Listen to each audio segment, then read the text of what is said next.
AIADMK MP தம்பிதுரையின் பல்கலைக்கழகம் அரசுக்கு சொந்தமான நிலத்தை எவ்வளவு ஆக்கிரமிப்பு செய்திருக்கிறது என்பது தொடர்பாக சர்வே செய்து விரிவான அறிக்கை தாக்கல் செய்ய சென்னை உயர்நீதிமன்றம் உத்தரவு பிறப்பித்திருக்கிறது.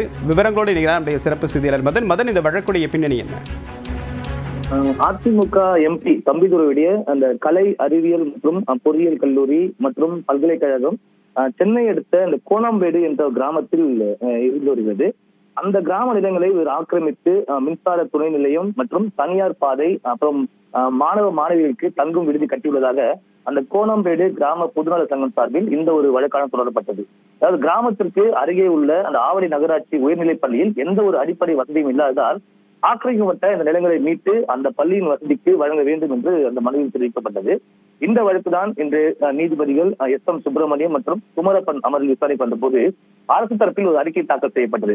அதாவது சர்வே அறிக்கை தாக்கல் செய்யப்பட்டது. ஆனால் சர்வே அறிக்கை குறித்து அதிர்ச்சி தெரிவித்த நீதிபதிகள் கிராமத்தில் ஆக்கிரமிக்கப்பட்டுள்ள நிலங்களை மீண்டும் அளவீடு செய்து 2 வாரங்களில் அறிக்கை தாக்கல் செய்ய வேண்டும் என்று தற்போது மாவட்ட வருவாய் அதிகாரிக்கு உத்தரவிட்டு இந்த வழக்கு விசாரணை மீண்டும் தள்ளி வைக்கப்பட்டுள்ளது.